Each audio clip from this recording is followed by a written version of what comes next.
Today we continue with our class Shabbos Kitchen, and today's class number 28.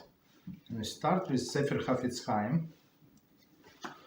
Our topic is the same tale as 7 conditions. So now we arrived at condition number 7, and the topic is no revenge. The final condition necessary to permit speaking what is otherwise ridiculous for constructive purpose is that conveying the information does not cause undue harm to the subject. Constructive intent does not justify causing harm to another person. Okay. Therefore, one cannot inform a person that someone else is about to harm him if the person will respond by harming the plotter. Okay. This applies not only by physical or financial retaliation, but even to retaliation in the form of lashon hara in a manner prohibited by Halachah. So if we're going to tell somebody that somebody is trying to harm them whatever way, and this person is a crazy person, and he's going to take a baseball bat and going to smash this other person's head. It's not according to Halachah, so what we're saying, we're not allowed to tell them. Okay, let's stop here. So we continue with our topic. I think it's third class already in a row because it's very long and very important topic of the Muktze. When we continue with the next subject is garbage that was empty before when Shabbos began. It was empty when the Shabbos began. Okay. Alright, so it's very interesting. If the garbage can was empty when Shabbos began, that is during the Ben HaShem Ashos, and afterwards the assortment of the Muktze item and non-Muktze item were thrown into it, the garbage can be considered the base of the Muktze and non-Muktze items. Accordingly, if necessary, it is permitted to move it to a different location. Okay, so this case is garbage can was empty during Ben HaShem Ashos. So Ben HaShem Ashos, it's from from the sunset until the nightfall. That's the questionable time, right? Twilight, right? So, meaning what? That this garbage can, did not get the status of basis for Muktze. Okay, after the Shabbat started, we started throwing garbage there, and some of them is Muktze, some of them is not Muktze, as we were talking about, like these disposable plates. Okay, I mean, at least plastic ones. Right? Of course, nobody is going to eat them, but in case of necessity, technically, we can take them out and rinse and reuse them. Right? There is no problem. So those things are non-Muktze, and pieces of food, whatever leftover food, let's say little pieces people throw out, so it's not Muktze. So mix Muktze and not Muktze. So non-Muktze takes precedence, and we can move this garbage can if needed. There is no problem. Okay, so next one, E are suggestions to prevent the garbage can to become Muktze. There are various methods to prevent the garbage can from becoming Muktze. This can be accomplished by making the bosses is a base, to non-Muktze items as well. Right, so as we were discussing in the case of the when we have like small table, and we have candlesticks on there. So we said if you need this table to move around, and it's usually the case when you have small kids, kids that are going to run around, and you don't want them to knock your candles. So after they burn out, so you want to move them to a different corner, so they're not on anybody's way, right? Like if you have especially smaller apartments, right? So you don't have so much free room. Right, so in that case, we said you put some on the table, some item that is not Muktze, you put their challah, you put their siddur, you put your talis, whatever you need to put, right? So this table never became bosses, and you can move it around after the candles of the burn out, of course. So same suggestion they say do with a garbage can. If for whatever reason you need to move it around. I'm not sure why you need to move it around, but I would say maybe, right? If it's like some garbage cans like under the sink and on the rails, right? So it's even though you pull out the garbage can, it's still moving around. around. So it could be a problem if it's bosses, right, for Muktze. Okay, so we say don't make it base for non-Muktze. Okay, so how do we do it? Number one, one can remove the garbage bag from the can before Shabbos begins, and ensure that it's not Muktze garbage is placed inside until after Beit Hashemashos. Okay.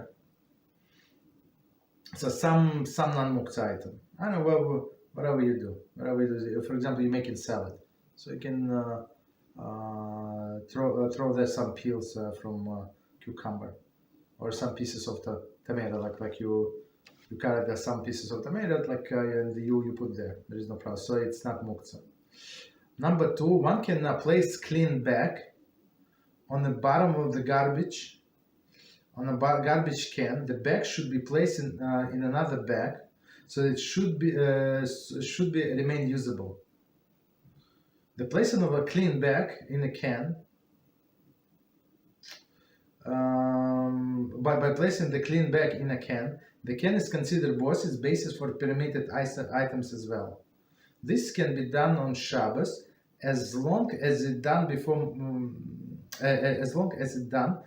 Muktze items was placed into a can. I mean, I'm not sure how it's practical, what he's saying. I mean, for me, the first solution is more practical. You just throw there something that's not Muktze. Whatever is it, right? Pieces of food or something. Here they say that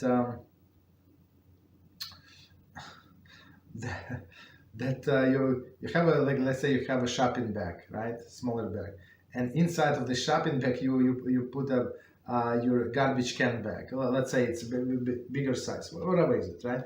A bigger size, so you put it on the bottom of the can, in meaning what? That this bag that is inside is actually not Muktze, even there is a Muktze on top, so you can always take out that bag. Okay. I mean, after the fact, I think, I'm not sure how many people would do that, but that's one of the solutions. Okay. Okay. So next one, F, remove a full garbage bag of Muktze. So that's a different thing. Okay, let's say everything in there is a Muktze. In the event that the garbage bag contains only Muktze items, it is permitted to remove the bag if it is repulsive. Likewise, one may remove it if it is full, so that it can be so he can put a new garbage bag into the can. From there, he can take it to the outside garbage can or a dumpster within an Eruv. Okay, so let's try to understand a lot of information. So now for whatever reason, let's say we did not empty the garbage bag before, and before the Shabbat started, and it has only Muktze item. So one of the exceptions, as we learned before, with Muktze is you're allowed to move it if it is repulsive, it smells bad and looks bad. Okay, so you can take it out. Especially, so first exception if it is repulsive. Second exception if it is full, right? So if it is full, you can remove it. Why were you allowed to remove? Because you need the space for a new garbage bag. Okay, so that's why it is allowed. Not because it's not Muktze, but because of the space, as we said before, because of the space. It is allowed. And we also learned that once you picked up the Muktze, once it is in your hand, you're not obligated to drop it off anywhere right away. So if it's in your hand, you can continue carrying it, right? So another issue would be, as we learned, to make it to tie the knots. That's the issue. You're not allowed to tie knots, only one single knot, right? And he said that you can put it outside in a garbage can, like outside. But it's only if you have an Eruv. So if you don't have an Eruv, you're not allowed to carry out on Shabbos. So that's the thing. So you can put it by the door or something, I don't know, or some other area. Maybe put it in double bag or something, so it would not smell. Okay, but if there is no eruv, you're not allowed to take it out, basically. Okay. Continue. G. Pull out garbage cans. A pull-out garbage can has the same halakhic status as a regular garbage can. Since due to the design, it is difficult to know what is inside the can. One should place a clean garbage bag on the bottom of the can to prevent it from becoming bosses for the Muktze. So pull out meaning, as I said, like on the rails, from usually from under the sink, right? So exactly the same approach. I mean, I'm not sure. I mean, of course, when you pull out, usually it does not pull out completely, right? It's like a pull out like maybe 2/3. So it's not so clear. You cannot see it so clear on one hand. On another hand, I would say just make sure that what we do, we just empty out before Shabbos, like before the candlelight, and right before we throw out the garbage. That's it. So in this case, it's not you don't have like everything is ready. Always everything is ready. So you don't need to throw anything in the garbage to make it Muktze. Or even if we need to throw something out, it would be food article, like food things. So which is not Muktze. Okay, next one, H. To cover garbage can. The cover of garbage can be considered kli shelamachta le'isur, category 1. Mm-hmm. So one, it's very interesting. So kli shelamachta le'isur, it means like in category of the hammer, right? So just a reminder. So category of hammer, category 1 is a category of hammer, meaning that there is no Shabbos use, right? But in case of the need, there is Shabbos use. So, meaning what? You put the smelly garbage, you put like back into the can, and you can cover it. That's unusual. Like it's not what we usually do on Shabbos, but in case of the very strong need. Okay, continue. Any questions on what we said? Any questions? So we finish with garbage. Okay. So section number 10 then. Practical applications, Shabbos tables. A. Candles on Shabbos table. Number 1, candlestick oil lamp.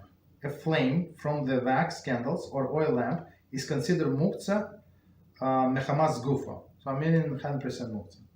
The rule is that any base that holds the item that a Muktze mechamas gufa obtains a status, and it's also considered Muktze mechamas gufa.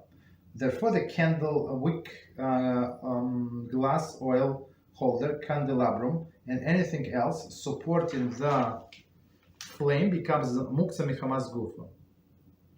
Okay. So they say regarding the tray, see next page. Okay, we're going to get to the tray. The Muktze status remains for the entire Shabbos, even after the flame has been extinguished, provided that the flame remain lit during the entire Ben Hashemashos period. Okay.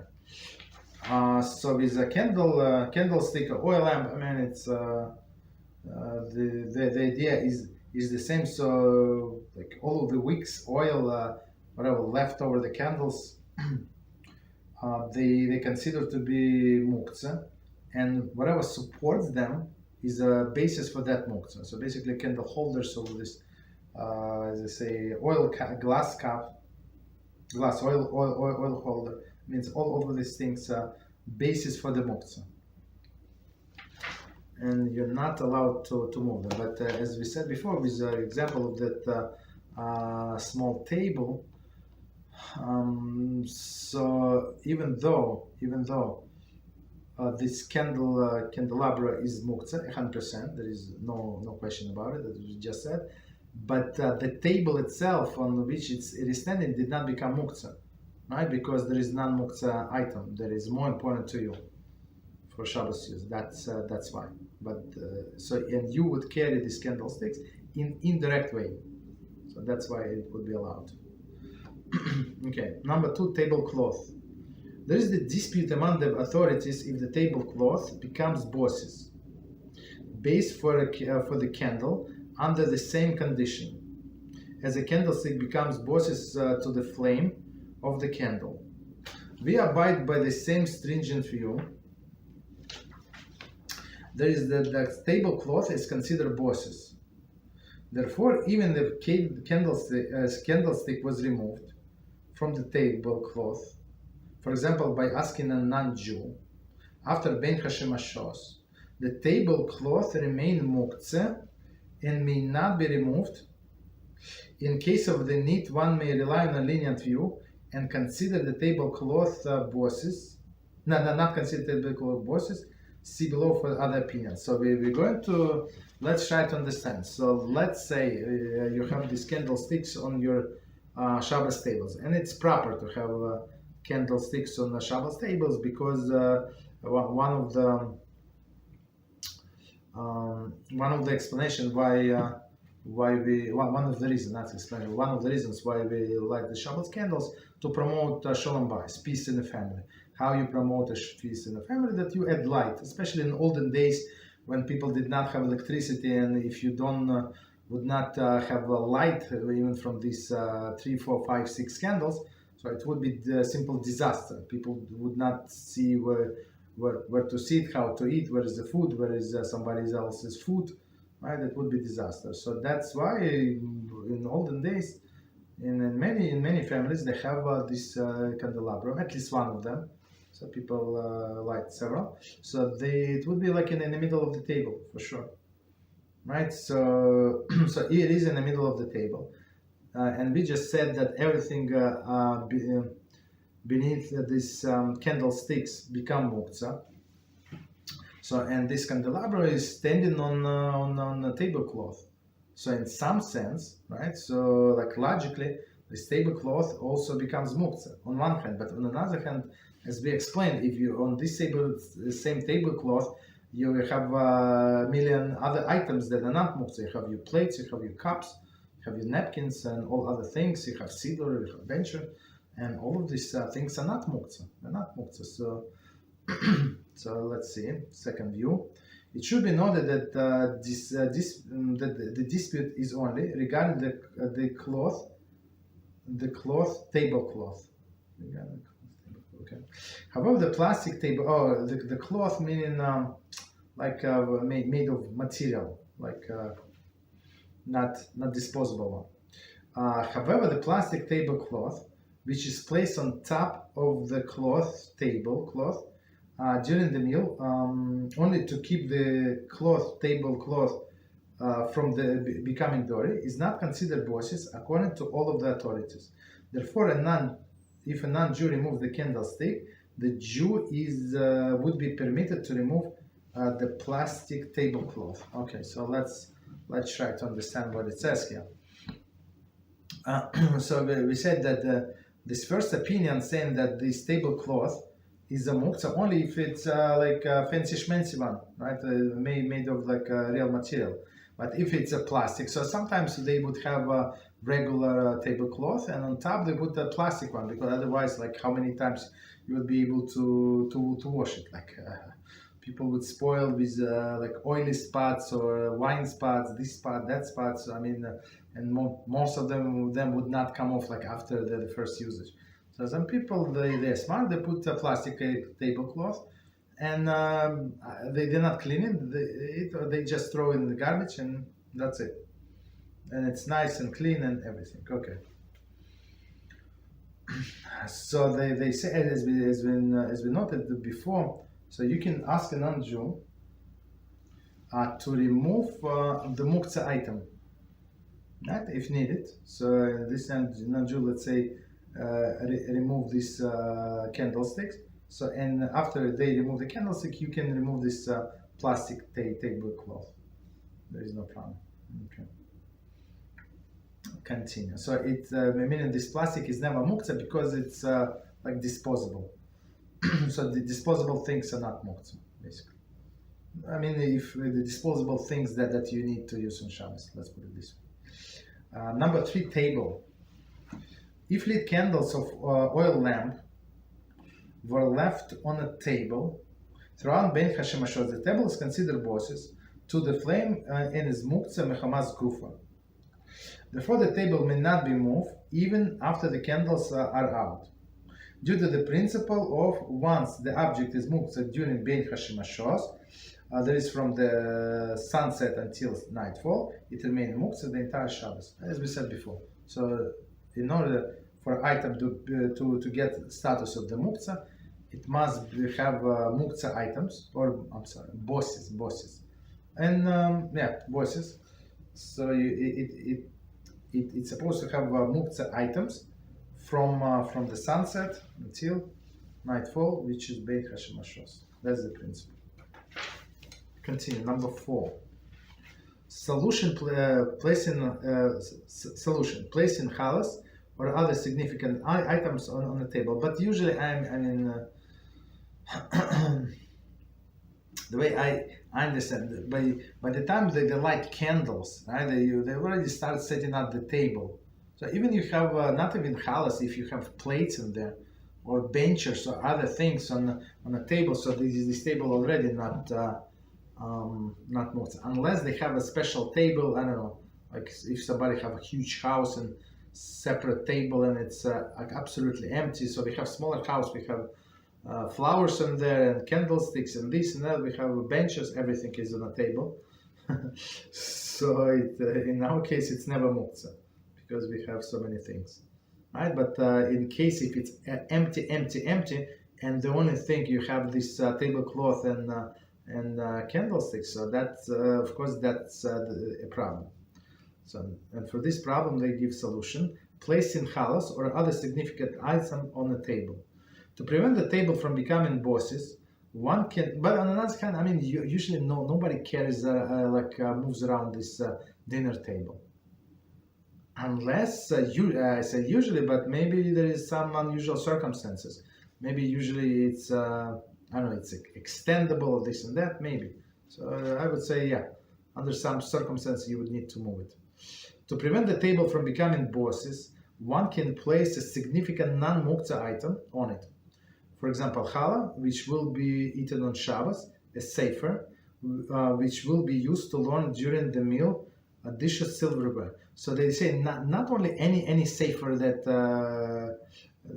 you're going to put there, but some that you're going to use for this meal. Whatever you put siddur, so because you don't want to forget to say Shema. So especially in the summer when we accept Shabbos early, so you have to repeat the Shema after the time comes, after the nightfall, right?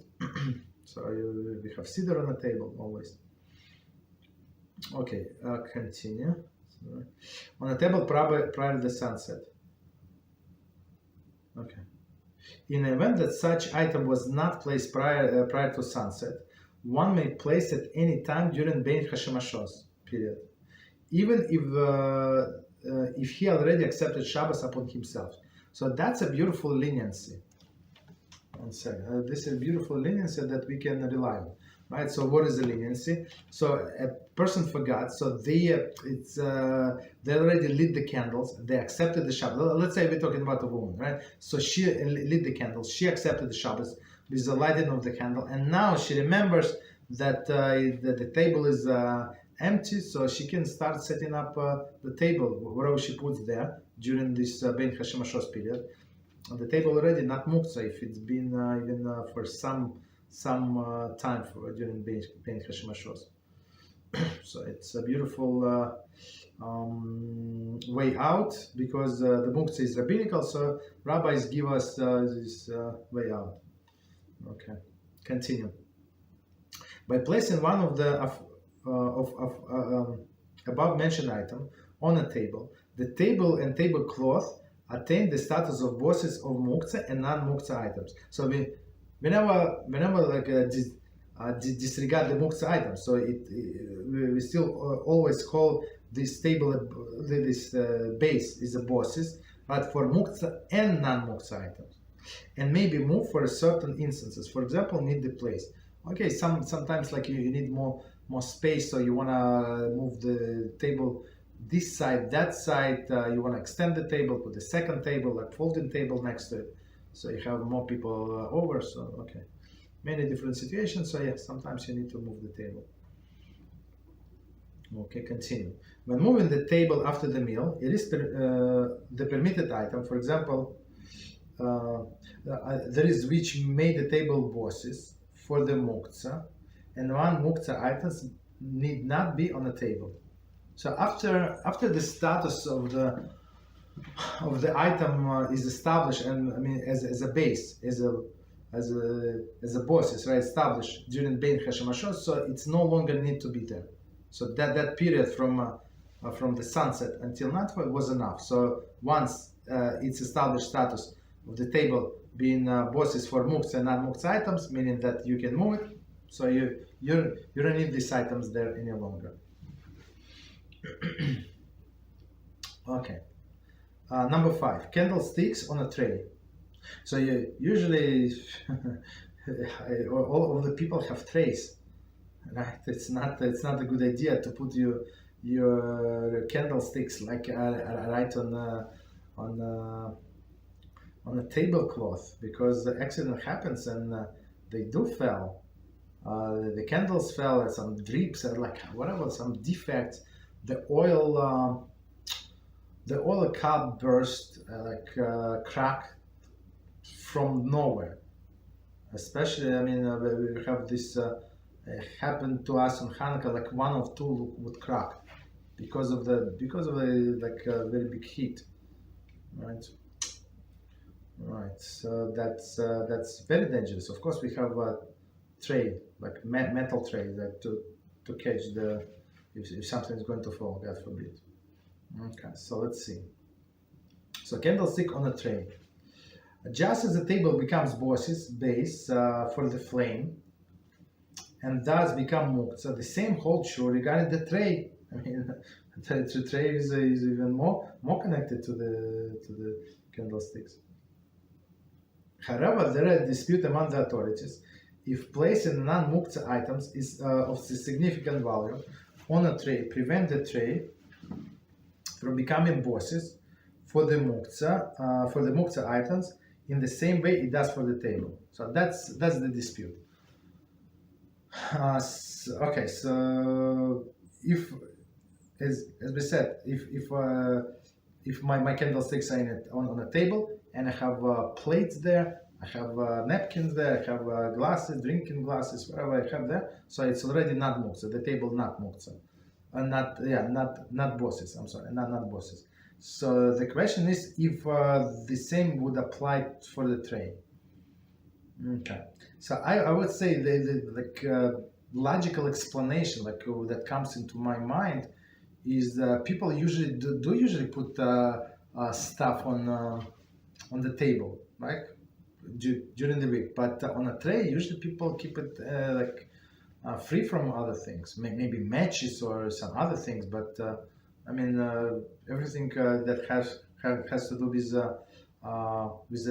a candle, not any other items. But let's see. The basis for dispute is although the placing the item of significant value on a table prevents the table from becoming bosses to the flame, placing the significant item on the candlestick itself would not change it from being bosses to the Muktze item. There is a flame. So okay, 1 second. So they took one step back. One more time.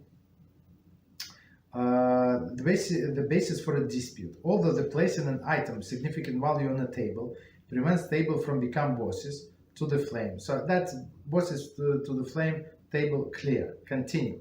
Placing significant item on the candlestick itself would not change it from the bosses to the Muktze items. There is a flame. I'm not sure, they hang something on the candlestick itself.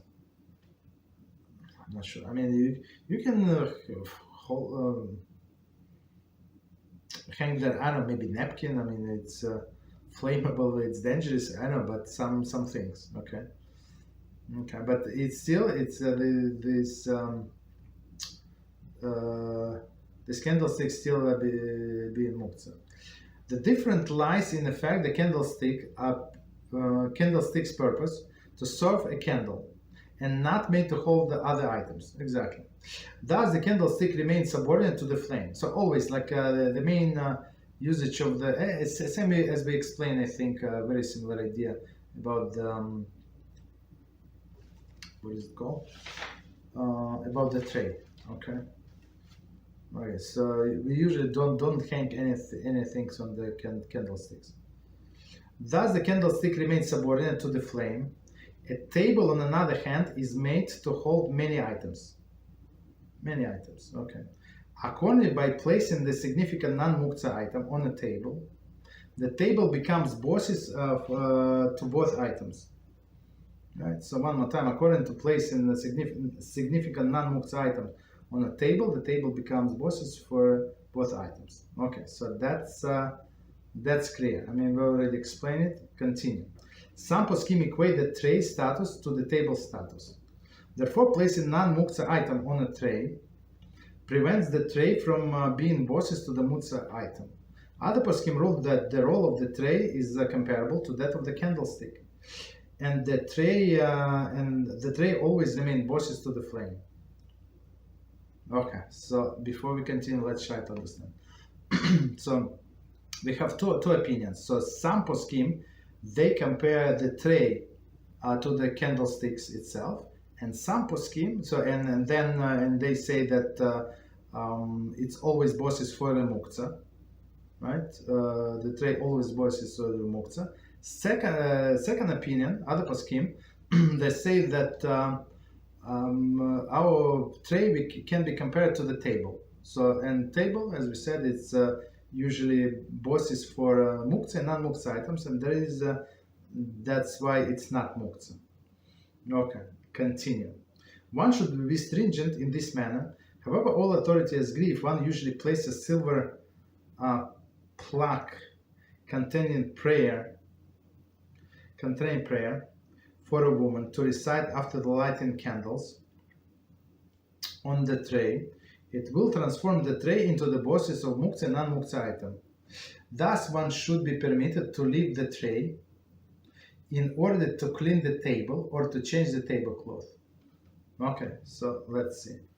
So now, so initially, we should, as the author said, we should be stringent, meaning we should treat this this tray as a Muktze, as bosses for the Muktze.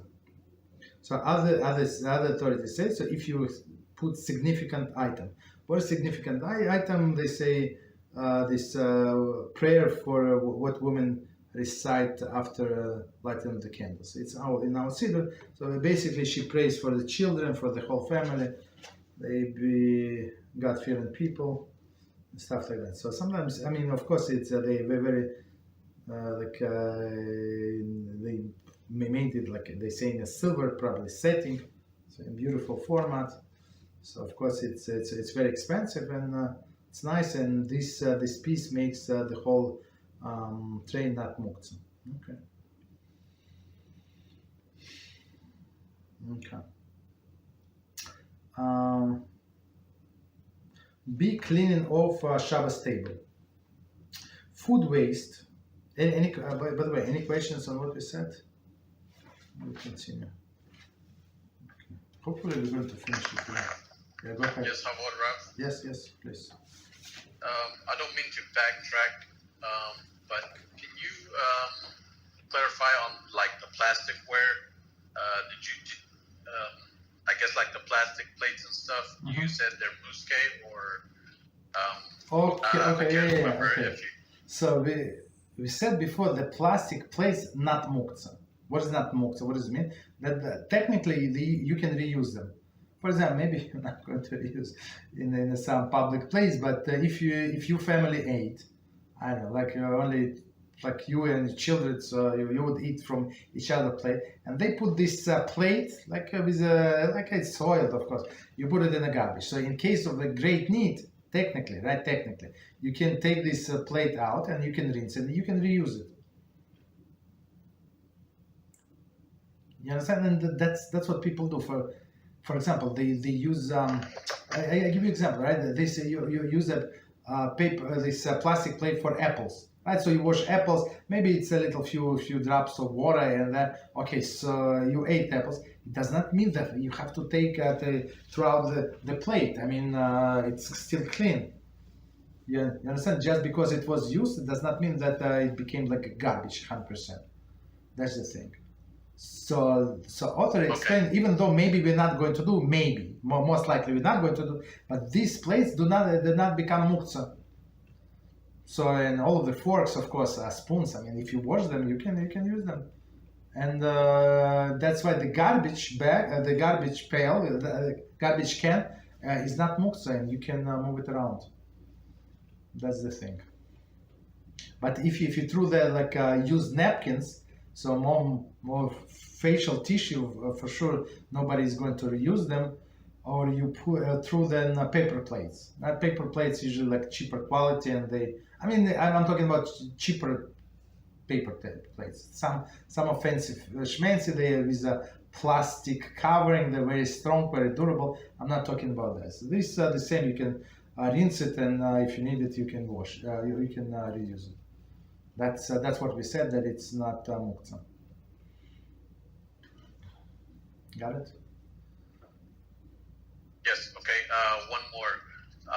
That might be a little off the subject, but what would be ideal times to have the Shabbat meals for the next day, like morning, lunch, and I mean, is there specifically a certain time to have the meals and? Of course, it's specific times. So yeah, let's start from the night meal. So the night meal we try to start as soon as possible. So meaning what? For example, you came from a synagogue, like as soon as you came. So don't especially if you have younger kids. Look, if it's late, I mean they usually in bed, like would be in bed very soon. So I try to start as soon as possible. You do kiddush, right? You go wash, as we said before. No talking, zero talking between the kiddush and the washing of the hands. You start the meal and you can talk. So as soon as possible. The earliest time that you can start your meal is 1 hour and 15 minutes is before the sunset. I give you this example. So when it was like Corona lockdown, right? Everybody was praying at home. So I would accept the Shabbos at the earliest possible. So this 1 hour and quarter before the sunset. It's called Plag Mincha. If you check in the calendar, it's a Plag Mincha. So and we would have meal right then. You understand? Pray. So pray, of course. Mincha, you can pray before that. Right after. Even a few minutes before this Plag Mincha, you can start Kabbalah Shabbos. So Marif is going to be Marif like Shema. Is going to be, of course, after this time, and that's it. So yeah, so we started, since it is mitzvah, it says, our sages say you have to run to do a mitzvah. So as soon as the first opportunity, you run. The Shabbos day meal is a little different. So if you, for example, if you go to shul, so I'm going to give two examples, right? So you go to shul as soon as prayers are done, so you come home. Usually it's some people stay around. If the whole family is in a shul, there is no problem. But if men only staying around and wife and poor kids are waiting for him, that's not a good person. Period. Right? Some people, as they start, like to stay with a rabbi, with a shmabbai, and stay Chaim. So the wife is waiting. She's fasting. Kids are fasting. Right? Let's say everybody fasting. He's having a good time. Have a meal. Okay, that's not a good idea. If the whole family is there, you can stay. Right? So after the shul, you come home, quickly make kiddush, and start the meal. If you're praying alone, let's say, when I was sick, right? I was sick. I had corona back in January for several weeks, very bad. Right? And So I was praying at home, of course. I could not move, could hardly stand. So also try to pray as early as possible, because there is technically there is the latest time for Shema, saying Shema, and the latest time for Shacharis. So it depends where you're located in the world. So one of my students, they have latest time for Shacharis. It's like 10 a.m. So by 10 they have to like finish almost. Or it was 9:45. It was 9:45. So okay, because they live wherever they live. You understand? So and that's all. So that's the earliest time. And then for the third meal is the earliest time. It's when you can pray mincha, right? So mincha you can pray half an hour after the midday. Of course, halakhic midday. It's not regular midday. So I'm not sure what time is now. Maybe 1:30. Maybe I don't know. I don't quote me. But it depends on your region, wherever you live. But okay, so you can eat your third meal right then. So it's of course they say in books it's proper to pray mincha first and then eat. But for example, I never eat in a shul for whatever reason. So I always eat at home with people in the house. So we eat before mincha. There is no problem. So but it's half an hour after the midday. So that's hope I answer your question.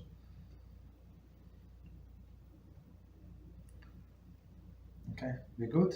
Did I answer? Yes, That's what you're asking? Yes. Or no? Thank you. Okay, go ahead. Yeah, another question. Do you think you could say Lechodity twice? Yes, there is no problem. Just wondering. Thank you so much. Okay, you're welcome. Okay, go ahead, Abraham. Abraham, yes, you're raising your hand. Yeah, the question was to do Lechodity twice.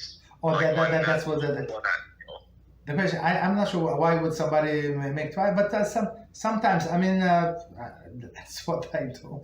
Sometimes they would sing beautiful melody. I'd be beautiful tune in a shul, and I would come, and while we prepare it, I would sing Lachad. Of course, I would not say the name of HaShem, even though it is allowed because I say the whole verse. There is no problem, but I say HaShem. But thank you so much. Yeah, that's it.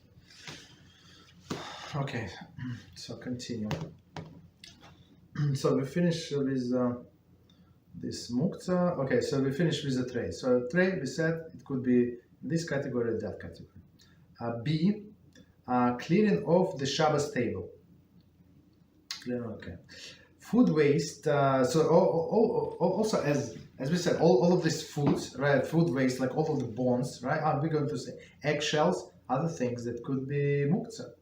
No, they're not. They are Muktze. What to do with them? Clearing off the Shabbos table. Food waste that is unfit for human consumption. For example, eggshell, nutshell, pits, bones. Right? Is a Muktze mechamas gufa and may not be moved on Shabbos. Period. This possesses a practical difficulty, since such a waste remains virtually at every meal. The following section contains practical guidance for such situations. So eggshells, number one, eggshells. Ideally, one should peel eggs over the garbage, over a garbage can, so that the shell fall into the bin. That's it. In the event that one peeled an egg, and holding the shell, the person is permitted to carry the item and throw them into the trash can. Okay. If the shells are on a table or a plate, one should follow the procedure for a nutshell described below. Okay, so let's stop here and understand. So there is a Sephardic tradition. So they eat these eggs. I don't remember what was the name of the dish, but it's a very delicious dish. And they would put like the whole eggs. It's something like cholent. And they would put eggs. Actually, some Hasidim also do, right? They put these eggs into the cholent, and it's baked. Cooked, baked, whatever is happening to this egg, and it's actually has a flavor of chocolate. I tried once. I think it was very delicious. So the problem is, of course, with the eggshell, right? Because it is Muktze. What we just said. So if you're already holding the Muktze item in your hand, you're not obligated to drop it right away. So you can carry whatever you need to. But the proper way, the straightforward, the cleanest, straightforward way, is to go to the garbage can, peel it above the garbage can. Everything falls into the garbage can, and you're golden. That's it. There is no problem whatsoever. Okay, but if you don't do that, so we're going to see what is the solution. Okay, so next one is nutshell. Nutshell that contains some food remnant, as often case of with the walnut, are not Muktze. So like when you crack a walnut, and it does not crack evenly, right, in two parts that you can nicely take out of the thing. So there is some pieces always like tracked, like stuck in a shell. So in this case, since there are some pieces stuck in a shell, so they're not Muktze basically. Nutshell completely devoid of the food, a Muktze mechamas gufa. So I like peanuts, right? So I mean, once you clean the peanuts, the shell, that's it. I mean, there is nothing left in the shell, right? So that would be Muktze mechamas gufa, meaning that the Muktze that you are not allowed to move. Therefore, leftover shells that do not contain any food may not be cleaned off the table by hand. Instead, the following procedure should be followed. So, I mean, try, as we said, as we always saying, do not put yourself like in this crazy situation, like when you do not know what to do. So, for example, in our house, we don't eat the shells with nuts, nuts in the shells. So we have only these nuts without shells, right? And there is no problem with the Muktze. Okay. So, but of course there is solutions. So let's see, there is a few solutions. Solutions A: shell the nuts over the plate upon which there are morsel of food. One may take the plate and empty into the trash can. So I would say this would be the most straightforward and the more easy to follow solution. So if you have leftover food, whatever you have some gravy or some like salad dressing, or whatever, some pieces left over. It's always some pieces left over on your plate, and these pieces, these drops of liquid, let's say, whatever is it, they're not Muktze.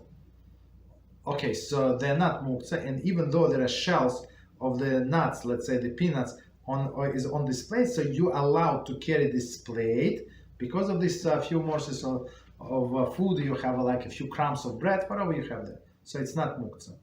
The plate it never became bosses because of this. Continue. B. If one uses disposable item, for example, plastic plate, cup, or napkin, a morsel of food is not necessary. One may shell the nuts into this disposable item and then discard the item along the shell with the shells. Okay, so the second thing is since all of the disposable items were made disposable, right?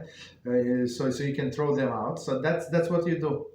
So you just throw it to the garbage, this disposable napkin, right? Because to throw out, there is no problem. Okay. C. If the nuts were shelled directly onto the table, that's okay. And okay, you're going to hear from your wife if you do that. If somebody would put it on the table, right? And the table is covered with disposable tablecloth, so that's easy one. One may simply roll the plastic and dispose its entirety, right? So okay, so if you have plastic, there is no problem. If one is not ready to remove the tablecloth and yet would like to clear off, right? So they want to still keep the tablecloth, but remove the nutshell. So I would say that the practical, okay, they have the different examples. So I would say the example would be that you want to say Birchas Hamazon, and it says even though we did not learn it was not of the requirement in that book when Halachos of brachas, but in Kitzur Shulchan Aruch we said that before. No, we're going to say. I apologize. We did not say. We're going to get to it. Sorry, we're going to get to it. So when you're saying Birchas Hamazon, you have to when you bless HaShem, it must be in a clean and pleasant environment. You cannot say like Birchas Hamazon. You have these fish bones or meat bones, chicken bones, all of this refuse on in front of you, right? It's not respect. So in this case, and they're not ready to remove this disposable plastic tablecloth. So I understand they want to remove only the shells, which is I think it's makes sense, but better not to be in this situation. Continue. If one is not ready to remove the tablecloth yet, but would like to clear it off, meaning these nutshells. There is he's still in the middle of the Seudah, Kiddush or Shalom Zachar. Kiddush, I'm not sure why it's in. Maybe okay. So maybe kids started to eat like before the Kiddush, for whatever reason, right? So okay, so they start eating these peanuts, right? Or Shalom Zachar. Shalom Zachar, it's very interesting. So Shalom Zachar is this event that when we greet the boy that was born, and it's his first Shabbos. So I mean we come and we greet this newborn.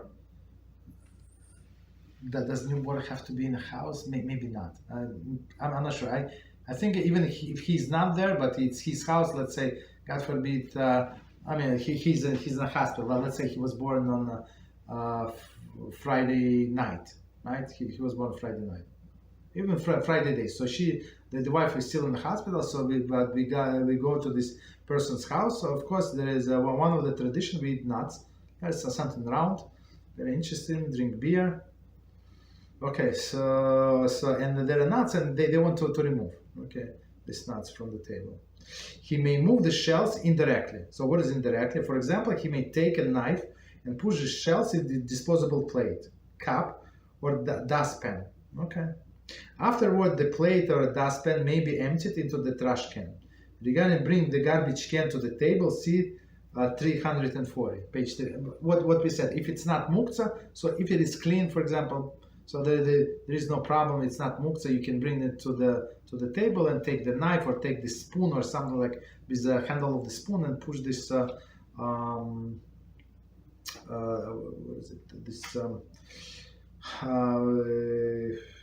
nuts, right? This nut shells into this can. There is no problem. So one of the solutions should work, but I don't see any reasons why would you want to do this peanuts. You can eat the peanuts without shells or some other nuts without shells. I guess the problem would be with people who like sunflower seeds, right? Israelis like it, right? So that's the problem. Okay. So they can you use one of the aforementioned solution. Continue. Number 3, pits. Inedible pits inherently Muktze and should not be moved in the same manner as shells. It should be moved, I'm sure. Pits with the food attached to them, like peach pit, is not Muktze. As we said, the peach, there's always this thing that attached to them, and sometimes apricot and other things, right? So they're not Muktze. But if you ate it, like specifically, you suck out this remnant of food, so of course it becomes Muktze. But other pits, they're Muktze, like if you ate a plum or something. Okay. Number 4, bones. Bones that have some meat attached, or which are themselves edible. For example, chicken bones are not Muktze. So chicken bones, they have what is it? They call marrow inside. Right? Some people eat marrow, some people don't eat marrow, but technically it's edible, right? So that's why the chicken bones are not Muktze. unless person they cracked them open and ate all of the possible meat and marrow. Okay, that's what be Muktze. Bones and feet for human consumption are considered Muktze mechamas gufa. So I would say this is a beef bones, right? So like you have a steak and you have this piece of bone, so it would be 100% Muktze. Okay. One may follow the procedure mentioned in above for pits and shells. So, but with this, even if you ate steak or you ate stew or something, usually you have this gravy around, like something like a few crumbs from the bread. So it's, I would say, most of the time is not Muktze. So the only problem, the biggest problem, the way I see it, when somebody shells like these peanuts or like similar on a table directly, or he has a clean plate, absolutely clean plate, and he would shell there, let's say this sunflower seeds. That would be an issue. So number 5, empty soda bottle, cans, containers. Bottles, cans, and container become empty from the contents on Shabbos are not considered Muktze. See the page 340. Regarding bottles and paper goods, they were disposed before Shabbos. So technically, why is not Muktze? Because you can reuse them, right? You can take these soda cans and you use it for whatever. Some people use it to grow flowers in there. They cut it in half. So for some other reason, store the water, like right. So I mean, for many other reasons, you can use it. Okay. So any questions? Can go even on any topic. We have only a few minutes left. If you have questions. Yes, Rob. Yes. Is there any halacha that says that we're only allowed to eat meat for Shabbos, or is that just something that you should save for yourself? We can eat meat during the week, but maybe a certain limited amount, or Okay, so Torah says that two things make man happy, right? So what two things? So, and it's not TV, it's not other things. So what two things?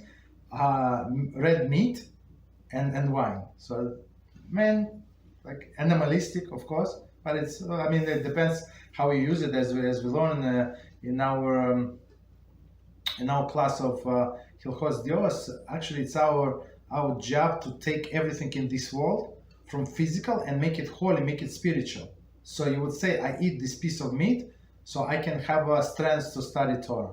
And one of my students, he's supposed to come over very soon.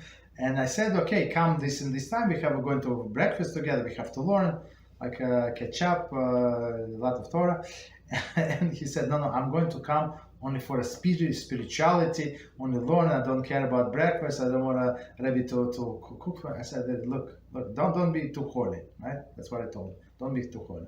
Even Rabbi Shimon Bar Yochai, right, the holy Ari, so he would not Ari, so Rabbi Shimon Bar Yochai. So he would feed his son with a lot of meat, right? A lot of meat, other food that he would be able to learn for many hours straight, like 40 hours straight, 40 hours straight, like without sleeping. So meat, usually it's, in olden days especially, meat was very expensive, right? And many people would be able to afford it only on Shabbos. So on Shabbos, it is a mitzvah to eat meat, preferably red meat. So some people don't like red meat for whatever reason, like, right? So they can eat chicken, but during the week it's basically it's up to you. So there is no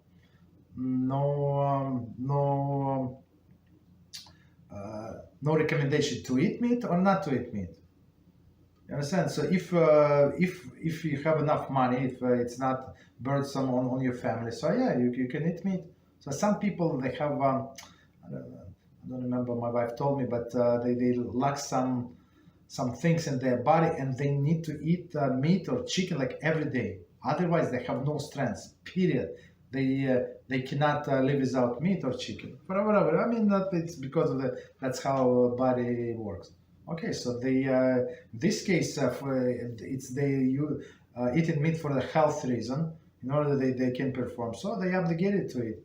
But for example, I can eat meat only on Shabbos. Me personally, I can eat I don't eat every day, but maybe a few times a week. But I don't care so much about meat on Shabbos. Yes, because it's mitzvah, but there is no prohibition to one way or another. But usually, like when a person eats meat and good steaks, it make him a little haughty, arrogant, right? So maybe good idea to limit on Shabbos, so make it Shabbos special, not like any other days. That's would be answer about meat.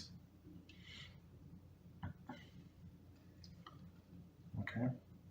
Any other questions on any subject?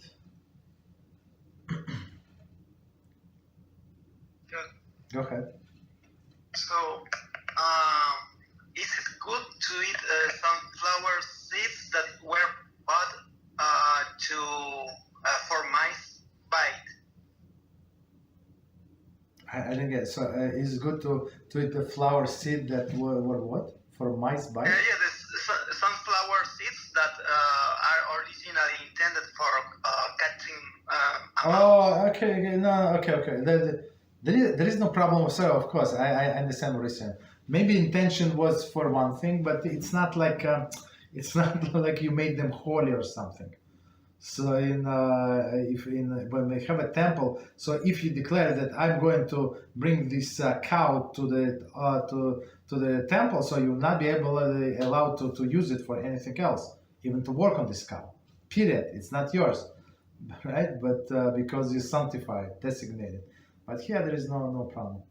I think that the way what we learn I have a medical class with medical professionals, and so we learn these flower seeds, and they explain to me, of course they know better. They're all professionals, that it's not good for you. It's not very it's very hard for the stomach, basically. Okay, that's what they told me, and okay. That's all. Yeah. Go ahead. And what about these seeds that have a shell? Can you eat them on Shabbos without the shell?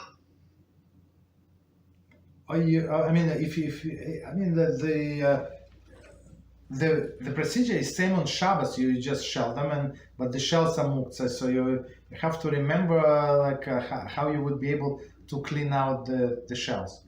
So technically, don't shell them in an empty plate. So shell them in a plate that was used for other food, and you would be able to throw them out. That's it.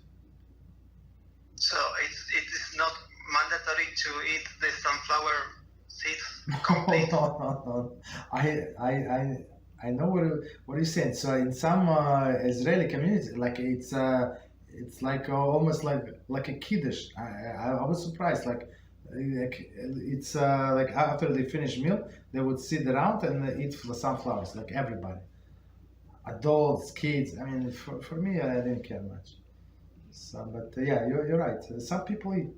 I don't know. That's what they enjoy. I mean, on Shabbos should be enjoyable. So maybe if they eat only once a week, there is no problem whatsoever. Right? You say Kavod Shabbos in honor of Shabbos, and that's it. You eat this sunflower seed. But usually we try to honor Shabbos with some special food that you don't eat during the week. Usually, especially kids, they would crave and wait. You have a special cake, special desserts, a special piece of meat. Right? For example, we eat steaks or something only on Shabbos, not every Shabbos, maybe once in a few weeks. So everybody is waiting for that Shabbos Friday night meal to have steak. Okay, but every week it's very expensive, too much. Another question is, when is the time to make the Muktze Shabbos meal? On Friday, leftover from Shabbos, or cooked in that very same moment? Well, you're talking about Muktze Shabbos, meaning after the Shabbos ended, correct? I read somewhere that it's important to eat that meal on Muktze Shabbos. Of course. So our sages say that we have a loose bone. Okay, where the loose bone, it's like on the bottom of the spine or the hairs on the neck. So there is different opinions. Doesn't matter. So and they say that this loose bone is the bone that cannot be destroyed, right? And this is the bone from which the Mashiach is going to reconstruct the person, right? No, not him, but HaShem is going to reconstruct a person in the days of Mashiach, let's put it this way, in time of resurrection of the dead. And this bone is being nourished only from one thing, from the meal that we call Melava Malka. And Melava Malka is the meal that we eat after the Shabbos is over.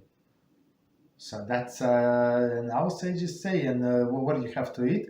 Eat bread, right? And I don't remember who said the Chazanish, I think Zatzal said it. So you would not eat bread. He said, even though you can eat this, you can fruit, you can eat, drink hot tea. He said, but trust me, if you eat bread, you would be very happy in the times of Mashiach come. That's what he said. And for me, when I first learned it many years ago, that was more than enough to know what to eat on Melava Malka. So this Melava Malka starts when the Shabbos is over. So we have a special mitzvah, separate mitzvah, to add to Shabbos, before and after. So our sages say, well, what is before? Before, as we said, maximum, you can add, as we explained today, 1 hour 15 minutes. Minimum, okay, people working under the pressure, this and that, okay, understand? So minimum, they have to add 2 minutes. So if they accept the Shabbos 2 minutes early, so meaning a bit before the sunset, if you accept the 2 minutes before the sunset, it's already good. So, but of course we're trying to be more stringent. I mean, don't wait till the last second. So, for example, if candle lighting is 8:15, let's say, so we try to accept, wives try to accept Shabbos like 5 minutes early, 10 minutes, like 15 minutes. And it's actually what one of the things that Rabbi and Kamenetsky Zatzal, so Kanievsky, sorry, Rabbi Kanievsky, Rav Kanievsky's wife, Batsheva Zatzal. So she was she was trying to tell all of the women that would cry for a blessing with this issue, that issue. So that's what she was advocating a lot. She said, accept Shabbos 10 minutes earlier. And apparently it worked for many people. That's a big blessing to show HaShem that we're not some people, I saw it many years ago, people they could not let off the cell phone, 3 seconds before they ready to go to the shul, to check last email, to check last message. So of course it's disgusting. That's HaShem said, I give you the biggest gift ever, that was in my treasure, and that's how you treated it. It's not proper. So try to accept Shabbos earlier, 10 minutes, and of course prolong Shabbos. So there are a few times when the Shabbos ends, like halachic times. So one time is three medium stars, right? I think that's small stars, medium stars, and big stars. So in the region where we live, it's I would say 45 minutes, 43 minutes, I don't remember, and 50 something minutes, 56 I think minutes, and 72 minutes. So 72 minutes Rabbeinu time. So stringent. So all of the Hasidim, all of the people who try to be close to HaShem, they go by 72 minutes. Meaning HaShem, the Shabbos is over, I don't want to let it go.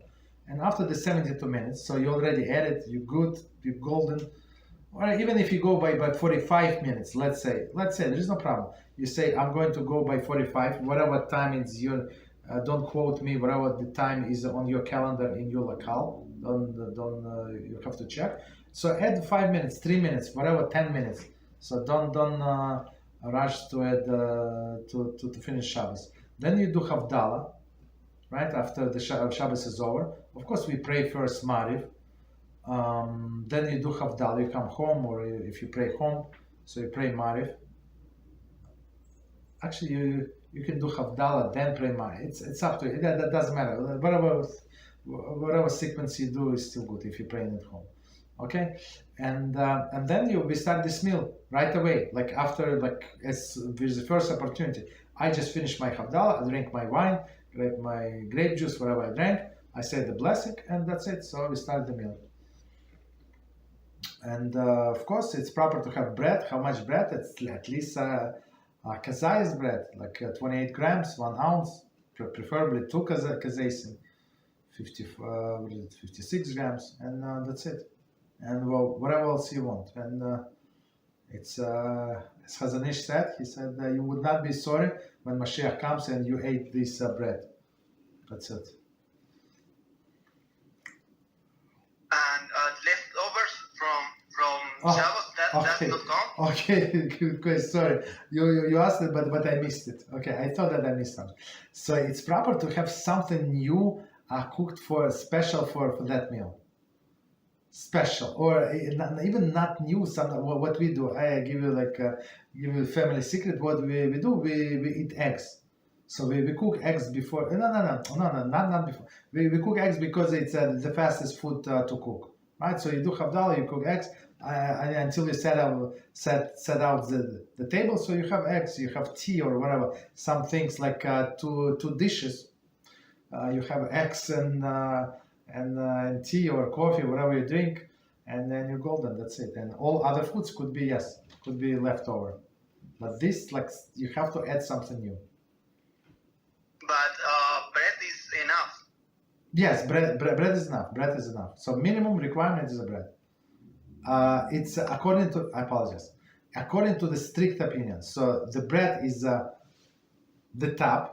But if person is overweight, he does not feel okay, he can eat something like even drink tea or eat mizone, some cookies, whatever. Eat and say that's the Melava Malka. So Melava Malka, it's translated like it's farewell of the queen.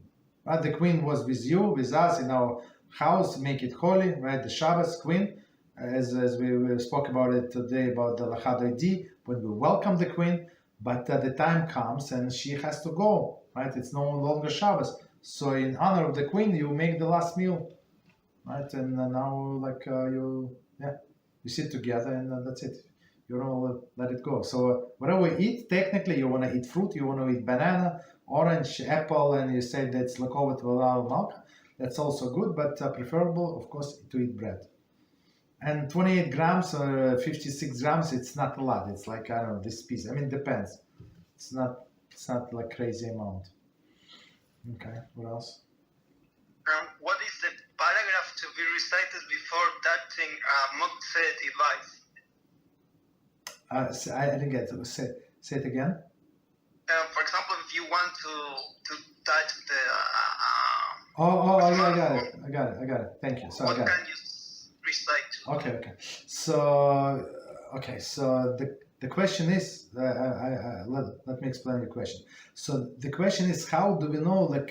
We have to draw the line, the border, and say this is Shabbos. This is already after Shabbos, right? How do we accept the Shabbos? For example, woman light the candles. She said the blessing on the candle. That's it. She accepted Shabbos. When I go to the shul, let's say I don't accept the Shabbos yet. I go to the shul, I start praying Marif, right? So we said Lechad, and there are two opinions. So one opinion, he says when at the end of Lechad, when we turn back to the door, like that is behind, and we say Boyachalo, right? Meaning when you invite the Shabbos queen, when she comes in. So that's why that's when I accept the Shabbos. At that point, at the last verse of the Hadridi. And the second opinion is Beezrat Shiur Leyom HaShabbos. It's Psalm number 92. It's right, exactly next Psalm after the Hadridi. So difference of the opinion is in a few seconds, technically, right? But okay, there are two opinions. So that's when men accept Shabbos. Right, so we know when we accept Shabbos.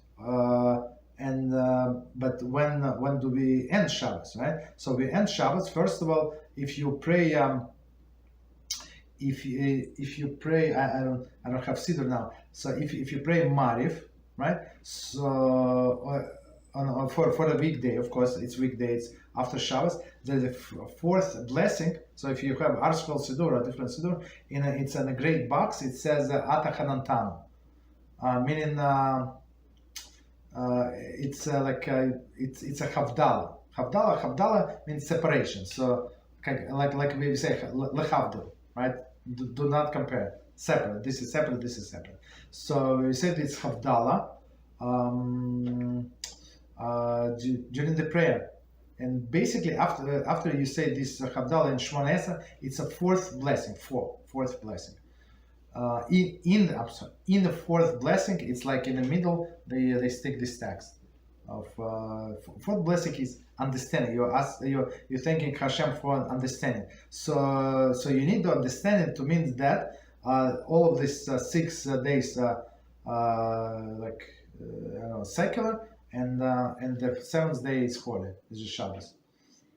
You understand?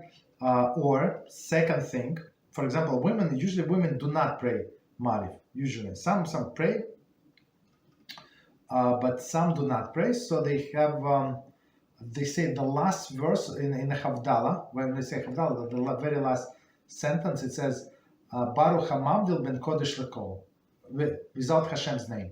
So when we say havdalah, we say Baruch Atah Hashem, and so on, but end with Baruch HaMavdil ben Kodesh Lechol, meaning the blessed is He who separated holy from mundane. Okay, that's what we say. So we say blessed is He. I think that's the translation that separate the holy from mundane, and that's it. You can do anything, whatever Muktze, whatever Melachah, any Melachah you can do except eating and drinking.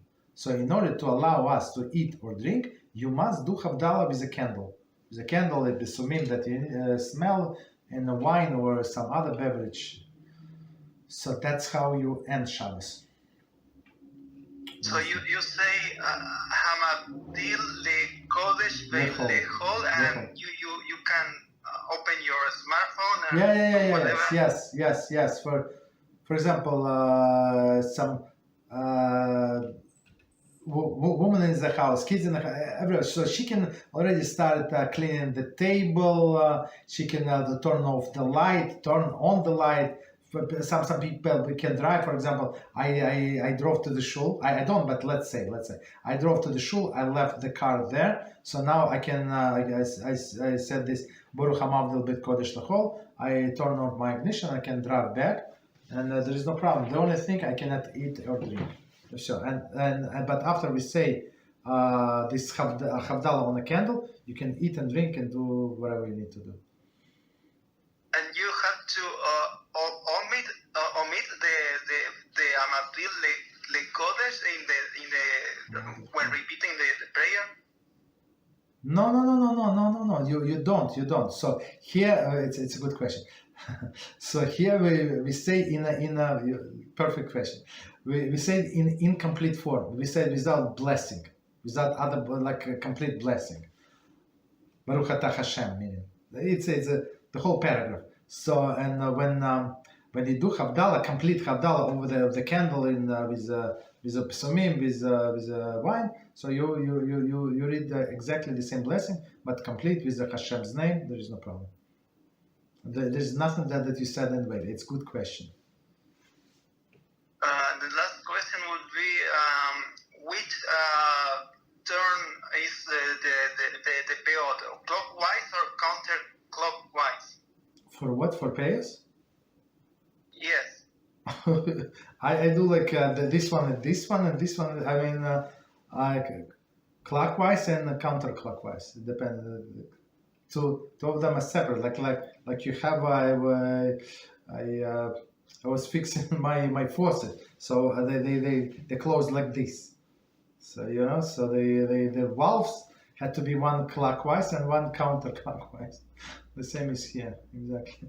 And is it mandatory to make it a turn to the peyot, or it's optional? Say it again, is it mandatory to do what?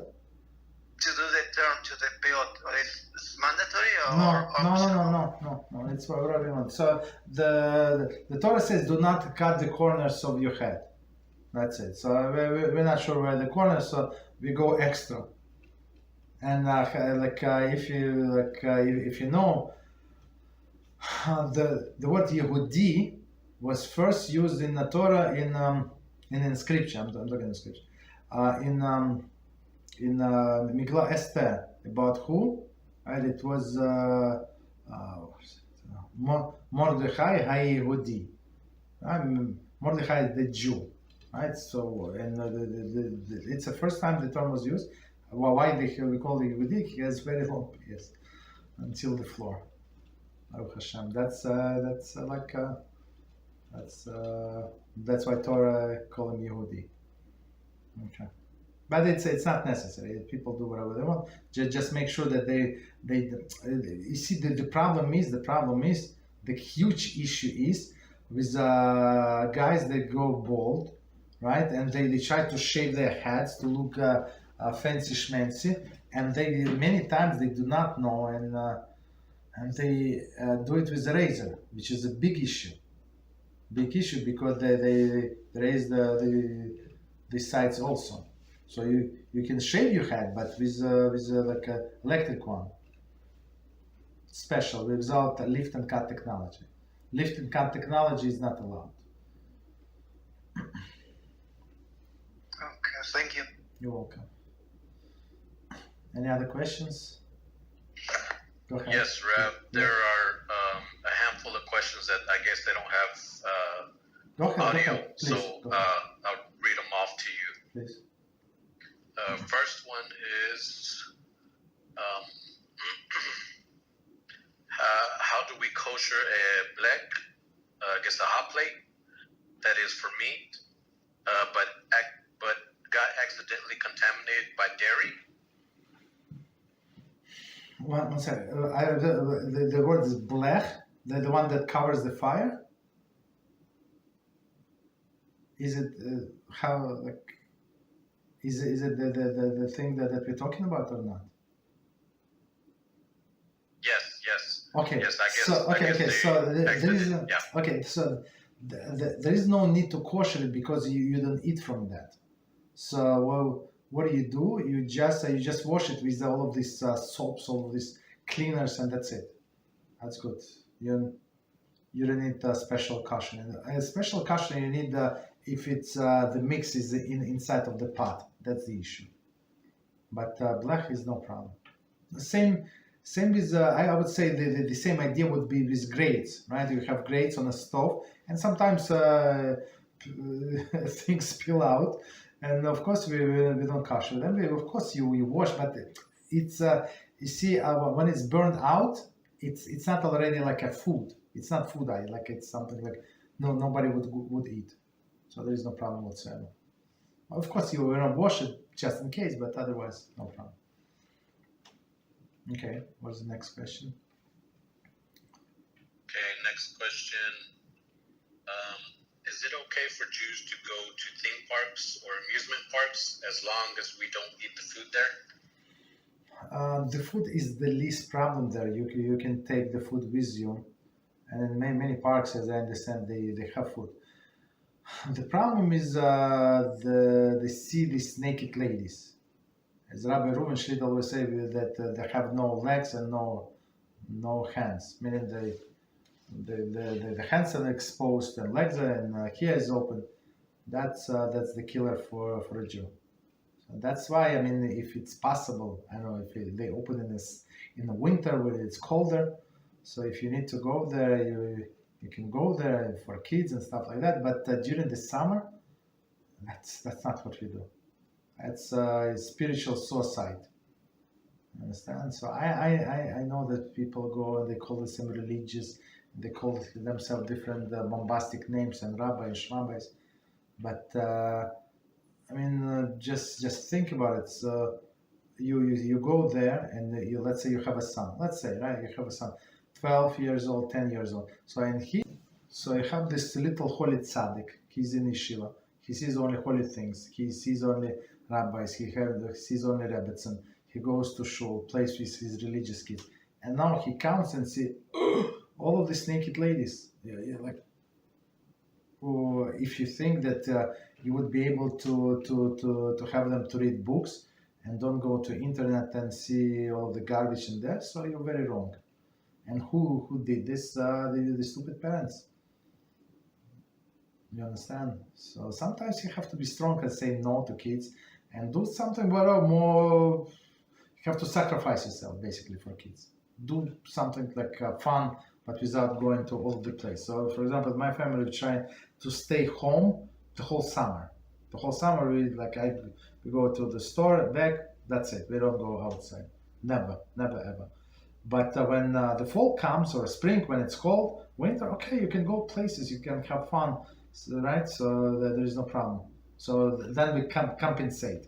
But in the summer, we try to stay home because life is very short, and to lose eternity because of some desires, and it's especially to go there with kids, it's absolutely not proper. Understand? And food is the last issue there. The least. Of course, you're not allowed to eat that, but it's not the biggest issue. Go ahead, yes. Okay, next question. They asked, is it okay to use spray pumps or on Shabbos as long as we don't squeeze the bottle? Spray pumps? What for what? What is it? Like I'm guessing spray bottles or something like that. I would need the example. For example, air freshener, there is no problem to use, or some deodorant. Like I don't know if they still make it in olden days. There is like a spray. There is no problem. But is in specific? Or for example, you can spray this thing from insect. Of course, you don't spray it on insects themselves, but around. So you're sitting around. In like you have a tent or something like, so you can spray around, there is no problem. So let me know if any specific other examples for spray pump. Any specific example what they mean, but I mean that's examples that I come into my mind.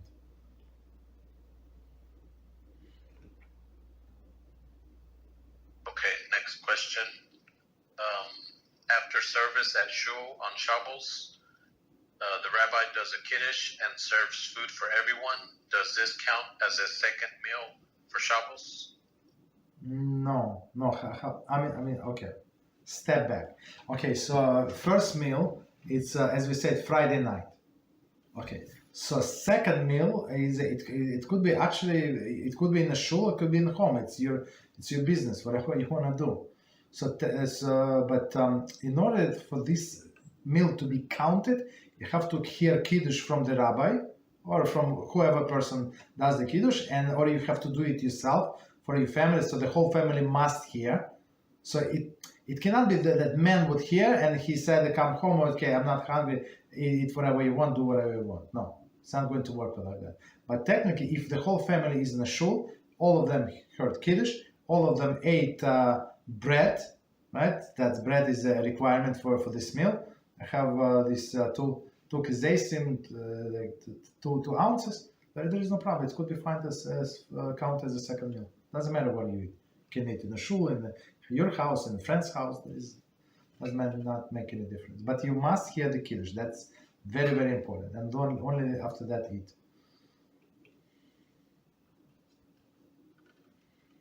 Okay, go ahead.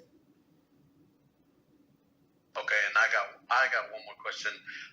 Is it more praiseworthy to set up your table for Muktze Shabbos like you do at the beginning of the first meal? Of course. Make it presentable. Make it presentable like the first meal. Of course. That's for sure. So not everybody do that, and but that's very praiseworthy for sure. Yes. So it's like as you said, it's queen, same queen. She came. You were very happy. Now she's leaving. Okay, well, what can you do? But you still, it's same queen, right? So you're very glad that she came, and you wanna host her next week, right? So if you don't host, if you don't show appreciation for some, I'm talking like havdalah, right? Separation. If somebody came to you and okay, maybe you greet them very nice when they came, and then you gave them like cold shoulder, like when you're leaving already, it's too much of you. So guess what? Next next time this person not going to come. So of course it's praiseworthy. It's to make the setup table beautifully, right? And it's another reason for the whole family to sit together, and usually like it's time to read the story of tzaddikim, right, of our generation, previous generations, and anybody like kids can read this story out loud. It's not like a Torah portion, like something like father has to explain, mother has to explain. Kids can, so that's what we do in my house. We give different people like a chance to read. Right? There's get everybody involved. You understand? Just because you are speaking a lot, this and that over the Shabbos you learn, but kids they have a lot of energy. Let them read. Let your wife read. It doesn't matter. You understand? So it's a very appropriate story of tzaddikim. Of course, everybody tired, but that's like very inspirational material. Okay. What else? One more. I'm sorry. I don't mean to take too much of your time. No worries. That's my last class. I don't have anything. So when we do havdalah, we don't. When we have to light the candle, I have been striking the match. Does that count as a no-no?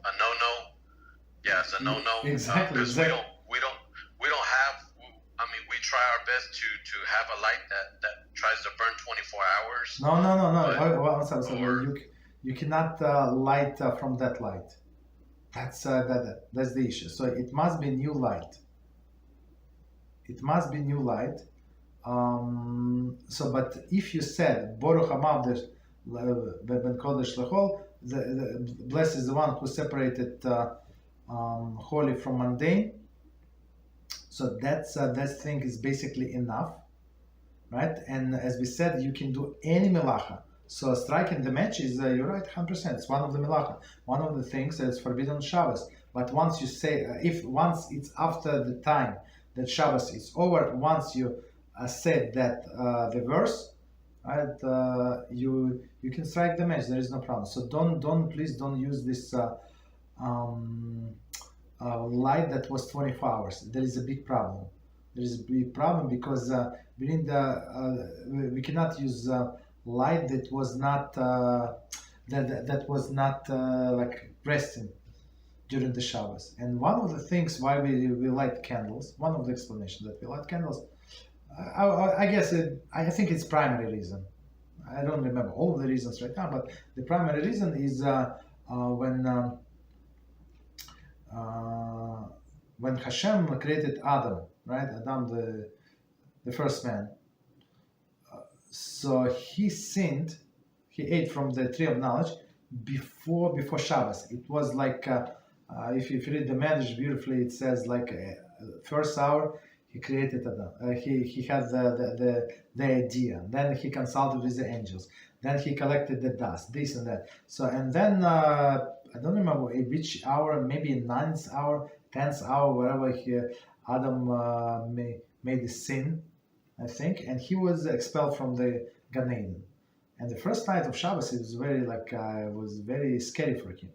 It's when there's all of these animals, and he was 1 day old. He knew only this beautiful life in a Gan Eden. Now he's somewhere in the mountains, right? He does not know what to do. He's very scared. So, and I think he did not sleep the first night. The second day, it was Shabbos day, of course. Right? And at night he was terrified that the night is coming, all of these nightmares are coming again. So, and HaShem gave him an idea to strike 2 stones and create a spark to create a fire. And that's why since the whole the whole humanity benefits so much from the fire. So of course, and it was created on Motzei Shabbos. That's why we have this. We make this blessing on a havdalah.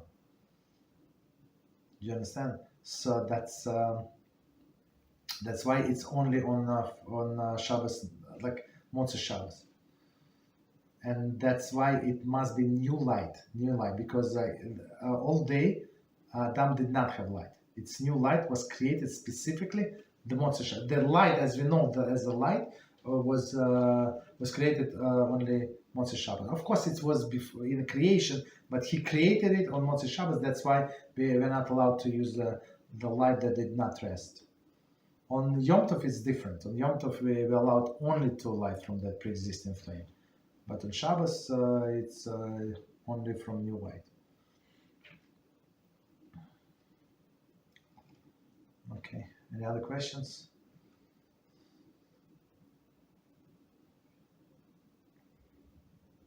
Okay, no problem. So very nice. Okay, so prepare the Rabbi, question. Yeah, Rabbi, go ahead. I have a question. It's my interpretation that there's an opinion that the sages say that one shouldn't eat meat during the week, or one shouldn't eat meat preferably because if one is lacking Torah, then essentially his Yitzhak will he won't be able to handle the evil that comes from the meat. I guess there's some sort of stimulation of the Yitzhak by eating meat, or there's some opinion that meat can cause a person to have some evil influences against them or something. I don't know exactly how it works, but that they require Torah in order to overcome this. And if they don't have it, then they're not one of the sages. They should not preferably eat meat alone. Okay, you said the raw or in general? In general, but I mean, if it's a mitzvah, I don't know if the opinion changes for that, but just in general. Okay. So let me comment on that. Thank you very much. It's a good point. So we must understand when we kill the animal. So some of the soul of the animal, right, in the neshama is in the blood. Is in the one part of any animal's soul is in the blood.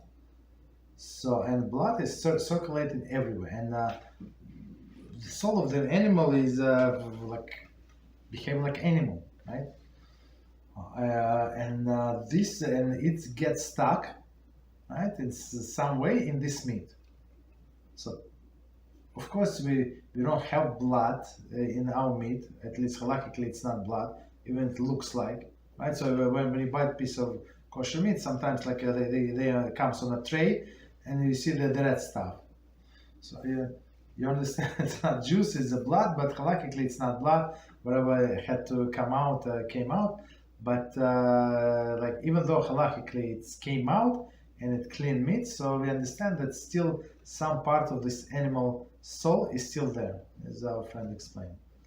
You understand? So is it so every time when a person is not ready, when he eats meat, so he became he consume, and this this meat comes through his digestive system, and all of these things get absorbed by the blood, and blood goes circulates the whole body, and goes to the brain. So these animalistic thoughts come to his brain, of course. If a person is not prepared, you're right, 100%.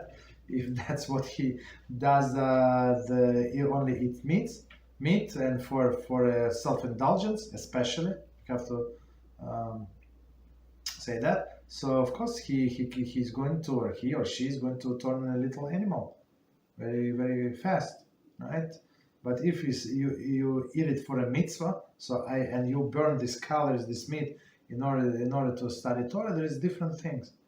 But some sages, especially in the ones that the Kabbalists, right? So they don't eat meat, or only on Shabbos, and somewhere even on Shabbos they don't eat, for whatever it is. They want to to have this neshama pure and stuff like that, and they don't like meat, whatever is in it. But it is true. Some people do not eat meat. I do not eat meat like every day or every other day because I don't need to. So I'm fine with other things. But some people, as I say, I mean, if they don't eat meat, and I know many people like that, like they say, like even a little meat. It's not like they eat like huge chicken, like a little piece they need to eat. Otherwise, like they don't have strength. So for them, it's like pikuach nefesh. It's like life source. You understand? So is it recommended to eat meat? Our sages said no, eat it on Shabbos. But if why? And one of the reasons was because you can go broke, especially we say in old days. But today, if person can afford meat or at least chicken, I would say chicken is easier to on a stomach, and it's not even halachically it's meat. Technically, it's paref. It's not meat. It's not. Just so you know, it's not meat. So I mean, if person is chicken, I think it's there's no problem. Okay. Any other questions? Any topic?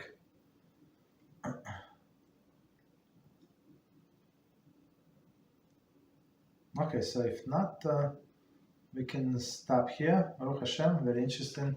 So I guess we learned a lot beside our regular topics. So prepare the questions. So Beezrat HaShem, we're going to answer them. Okay, next time. Thank you and good night. Good night.